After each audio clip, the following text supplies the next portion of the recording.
네, 반갑습니다. 계속해서 우리 제2장 한국 가족 치료의 발달에 대한 내용을 이어가겠습니다. 우리 한국 가족 치료의 현황을 보면 가족 치료 분야가 여러 학문에 서로 협조하고 다학제적인 서로 관련을 맺고 가족에 대한 가족 치료를 돕는 여러 가지 학문 분야들이 서로 상관되어 있고 연결이 되어 있다고 보는 것입니다. 가족에 대한 모든 학문의 관심, 가정을 돕고 세우고 지원하고 또 양육하고 하는 여러 가지 모든 학문들이 가정을 세우고 개인을 도와서 건강한 가정을 만들어 가는데 많은 관심을 가지고 있다고 볼 수가 있습니다. 가정이라고 얘기할 때 우리는 참 여러 가지 많은 생각을 하게 됩니다. 가정을 통해서 모든 우리의 삶의 근본과 출발점이 가정으로부터 시작되기 때문에 가정에서 행복하고 가정에서 한 생명이 탄생함으로 행복을 만들고 인격을 만들어가고 또 가치관과 세계관과 종교 의식도 가정을 통하여 배우고 익히게 되는 거죠. 마찬가지로 그래서 우리 한국 문화 속에는 가정에 대한 좋은 그런 전통, 동화까지 이야기들이 참 많이 있습니다.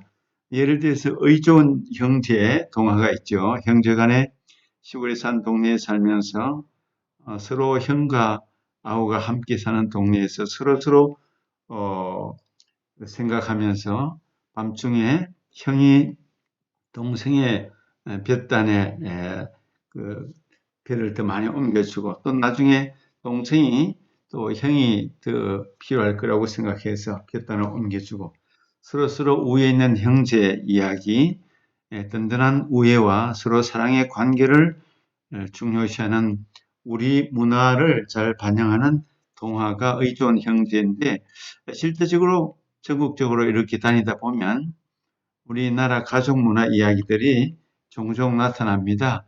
예를 들어서 충청도 예산에 가면 예당 저수지 그 마을에 실제적으로 형과 아우의 의좋은 형제 이야기가 이렇게 이야기로 마을 입구에 큰 그 어떤 돌판 같은 데 세워져 있습니다. 형과 아우가 어머니 아버지를 모시고 사이좋게 살았는데 어머니가 돌아가시고 아버지가 돌아가셔서 이제 형과 아우가 어머니와 아버지 묘를 서로서로 돌보면서 아주 우애 있게 잘 지내고 한 마을에 살면서 콩 한 조각도 서로 나누어 먹는 아주 우애 있는 그 모습을 동네 사람들이 너무 감동을 받아서 그 왕실에게까지 그 소식이 전해져서 상을 받고 역사 속에 보면 그 1497년경에 연산군 때인데 이 형제에 대한 비를 세워줬다는 이야기가 있습니다. 이처럼 우리 가족 이야기, 가정의 문화는 우리들에게 있어서 아무리 들어도 구수하고 감동이 있고 우리의 삶의 전부가 가정에서 나오기 때문에 가정의 아름다운 이야기는 현대 사회에서도 우리 모두의 심금을 울려주고 우리의 삶을 풍성하게 만들어주는 그런 배경이 되는 것입니다. 실제적으로 우리 성경에도 보면 성경에도 가족 이야기가 많은 중심을 이루고 있습니다. 우리 창세기에는 노아 가정의 이야기, 아브라함 가정의 이야기, 또 이삭 가정의 이야기, 야곱의 12아들의 이야기 이런 것이 창세기의 전체적인 내용들인데 여기에서 결국 하나님께서 이루시는 구원의 역사가 한 가정으로부터 믿음의 조상 아브라함으로부터 이삭, 야곱 쭉 이어지는 그런 한 가정으로부터 구원의 역사가 계속 이어지고 결국 이제 다윗 유다 지파 다윗으로 이어지면서 결국은 신약의 요셉과 마리와 그리고 육신의 그 예수님의 부모가 마리아와 요셉이죠. 그렇게 한 가정을 통해서 하나님의 구원의 역사가 이어지는 것을 성경도 우리에게 가르쳐주고 있습니다. 이처럼 가정은 모든 인간의 기본이고 삶의 구심점, 중심이고 우리의 삶은 가정으로부터 시작된다는 것을 우리가 잘 알고 있습니다. 그래서 오늘 가정의 위기를 보면서 우리 한국 사회 안에서도 가족에 대한 관심이 많아졌고 가족 치료에 대한 현황을 우리가 보면서 어떻게 하면 가정을 돕고 세우고 또 가정을 건강하게 만드느냐 여러 학문들이 서로 연결되어 있다는 것입니다. 예를 들어서 교육상담학, 가정의학, 또 정신의학 이 전부 다 가정 안에서의 가족 개인을 돕고 교육하고 세워가는 그런 학문들이겠죠. 가족학, 심리학, 사회복지학, 우리 어려운 가정, 또 홀로 된 가정, 이들을 어떻게 돕느냐, 복지에 대한 그런 문제, 목회 상담학도 결국은 건강한 개인, 건강한 한 사람을 하나님 중심으로 전인성을 가지고 하나님 안에서 올바르게 성장하도록 돕는 그런 학문이 목회 상담학이죠. 아동학, 간호학, 여러 이런 학문들이 가족 치료와 관계가 되어 있고 가족 치료라는 것은 어떻게 하면 가족을 성장하는 가족, 건강한 가족, 또 기능적인 가족, 또 가족 안에서의 풍성한 어떤 삶의 열매를 만들어 가도록 돕는 그런 차원에서 바라본다고 이해할 수가 있을 것입니다. 우리 한국 가족 치료의 현황을 보면은 가족 치료의 정규 교육 과정이 1980년도에서 1990년대에 이르기까지 이제 여러 가지 학위 논문도 나오고 또 여러 교육 과목들이 이제 전공으로 편성이 되게 되었습니다. 가족 문제 이해, 예방, 치료를 위한 유능한 전문가 양성을 하는 것이 목표로 가족 치료의 정규 교육 과정이 1980년 이후에 1990년대 그리고 2000년대 이후에는 보면은 적어도 12개 대학 이상에서 14개 이상의 전공으로 이렇게 나타나고 있는 것을 볼 수가 있고 지금은 훨씬 더 많아진 것을 우리가 알게 되죠.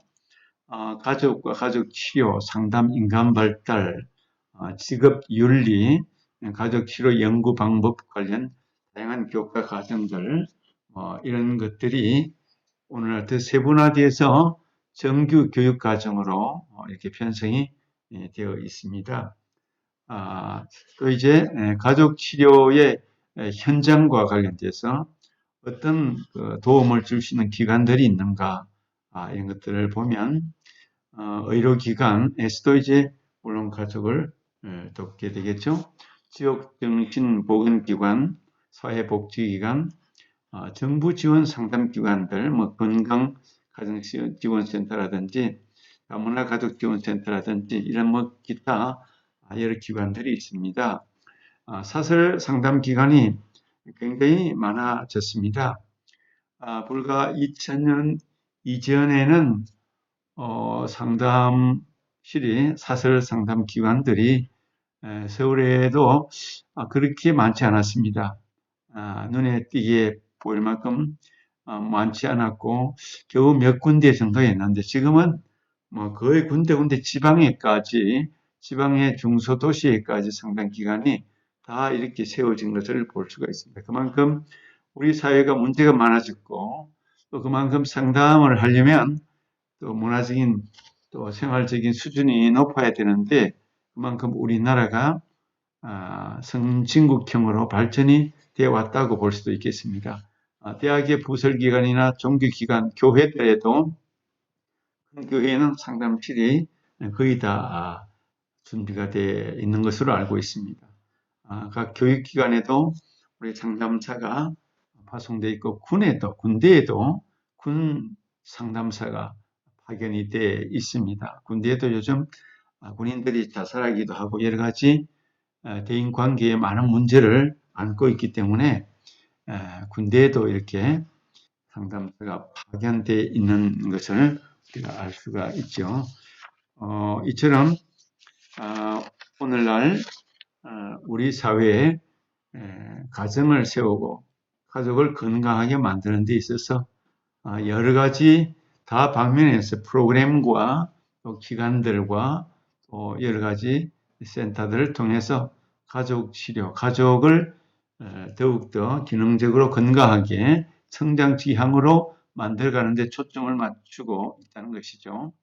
프로그램으로 해결 중심 모델과 보행 모델, 사티어 모델, 사티어 경험주의 모델 이런 것들이 많이 우리나라에서도 활용되고 있습니다. 물론 아직까지 우리나라가 여러 가지 예산이나 재정적인 면에서 국가에서 크게 지원할 수는 없지만 그러나 나름대로 보건복지부나 여성가족부나 이런 곳에서 가정을 또 개인을 여성들을 돕기 위해서 각 센터, 각 지원센터들을 두고 많은 활동을 하고 있는 것을 우리가 알고 있습니다. 우리는 가정에 대한 관심이 참 많고 가정이 건강하기를 누구나 다 바라고 또 가정이 행복하기를 원합니다. 가정에 대한 여러 가지 유명했던 영화들이 또 있지 않습니까? 옛날 영화로 기억나는 것은 사운드 오브 뮤직이라는 그런 유명한 가정 영화가 있습니다. 해군 장교 집에 가정교사로 들어갔던 견습 수녀가 음악을 좋아해서 여러 자녀들을 음악성으로 또 노래로 잘 이렇게 교육을 시켜서 홀로 있는 해군 장교를 또 홀로 키울 수 없는 여러 자녀들을 견습 수녀가 아름다운 가정으로 음악으로 아주 귀한 가정으로 채워가는 감동적인 영화가 사운드 오브 뮤직이었습니다. 알프스에 나오는 그 자연 환경을 보면서 우리가 많이 감동을 받은 기억이 있고 또 제가 얼마 전에 보았던 그 해피 어게인이라는 그런 영화가 있는데 남편과 아내 그 이제 20대가 되려고 하는 고등학교 3학년쯤 된 우리 아들을 둔 가정에 아내가 암으로 갑자기 사망을 하게 됐을 때 아빠와 아들만 남은 그 가정의 절망적인 그 상황, 상실의 아픔을 겪고 있는 그 가정이 점차적으로 그 절망에서 서서히 이겨나가는 과정을 희망적으로 그린 해피 어게인이라는 영화도 한번 보면 많은 감동이 있을 줄로 압니다. 또 우리나라 영화로 오래전에 집으로 그런 영화가 있었습니다. 도시에 살던 그 상우라는 아이가 엄마 손에 이끌려서 시골 산골의 할머니 집에 이제 맡겨지게 되는데 어머니가 자기가 키울 수 없으니까 도시에서 남편도 없고 어린 상우를 할머니 집에 억지로 가기 싫어하는 아이를 맡겼는데 마지막 할머니는 말도 하지 못하고 어느 소통을 못하는 참 나이 많은 그런 할머니지만 손짓 발짓 하면서 또 할머니가 어린 상우를 돌보면서 함께 투정 부리던 그 아이가 이제 나중에 시간이 지나서 어머니가 찾으러 왔을 때는 할머니하고 정이 들어서 떨어지기를 싫어했던 그 감동적인 영화 집으로라는 영화도 결국은 우리들의 가정 이야기가 아닐 수가 없습니다. 우리는 가정에서 소망과 힘을 얻고 가정에서 다시 한번 일어나고 절망해서 새로운 비전과 꿈을 가정에서 만들어 가야 하는 줄로 알죠. 우리 가족 치료 현황, 여러 가지 가족 치료 관련 법과 제도들이 이렇게 많이 준비가 이제 되어가고 있는 것입니다. 정신건강, 대인관계 갈등, 학대폭력, 사적 영역 안에서 지구됐던 그런 문제들이 이제는 사회적인 문제로 인식이 되면서 관련 법들이 하나씩 정비가 되고 있습니다. 심리사회적 성격의 서비스를 제공하도록 하는 여러 가지 이제 부수적인 조항들이 점차적으로 시대가 흐르면서 또 문제가 발생하니까 가족 간의 어떤 폭력, 이혼의 문제들, 또 자녀의 문제들, 또 여러 가지 심리적인 문제가 발생하면서 제도적으로 또 법적으로 지원이 되는 그런 이제 모습들을 우리가 봐왔습니다.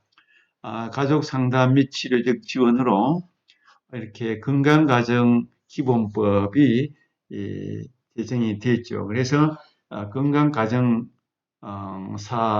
이제 있는데 이들의 직무에 대한 여러 가지 그 법이 만들어져 있습니다. 그런 것들을 구체적으로 좀 살펴볼 필요가 있고요.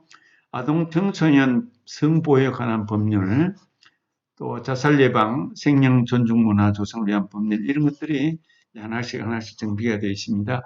가족 상담 서비스 제공자로서 우리는 또 가족 상담에 대한 관심이 많기 때문에 가족 상담 서비스를 제공하는 사람들은 여러 가지 이런 관련 법들을 자세히 잘 알아야만 됩니다.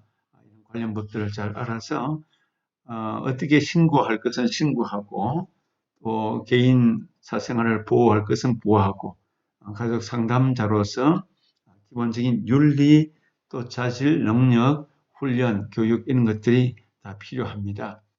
이혼 숙려 기간 제도도 있죠. 이런 법적인 장치들이 마련이 되어 있습니다. 폭력 신고 의무, 상담사는 자기가 가족 간에 폭력이 있다는 것을 발견했을 때는 곧바로 꼭 의무적으로 신고해야 할 그런 수사기관에 신고해야 할 의무가 있습니다. 그런 것이 법적으로 규정이 되어 있습니다.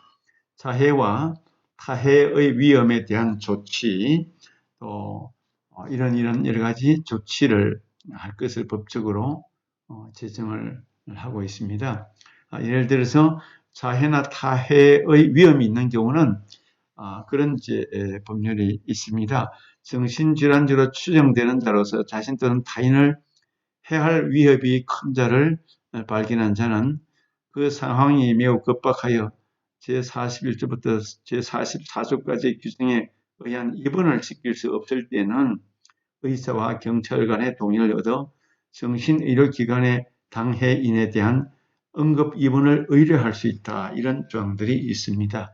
그러니까 여러 가지 개인의 생명과 관련되고 또 개인의 어떤 위해와 관련되는 것에 대해서는 조치와 의무에 대한 그런 법적인 조항들이 마련이 되어 있는 것이죠.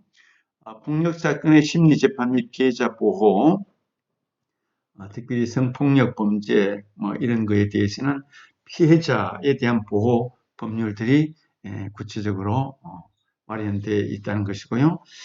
전문가 의견 조회, 성폭력 범죄 처벌 등에 관한 특례법들이 있어서 전문가들의 의견을 잘 조회하면서 의견을 참조하면서 나이가 제한이 몇 살까지고 13세 이상이다, 17세 이하다 이런 법적인 조항의 전문가들의 의견을 잘 고려하고 참조해서 어떻게 도움을 줄 수 있는가에 대한 구체적인 실습과 교육이 필요하다고 볼 수가 있겠습니다.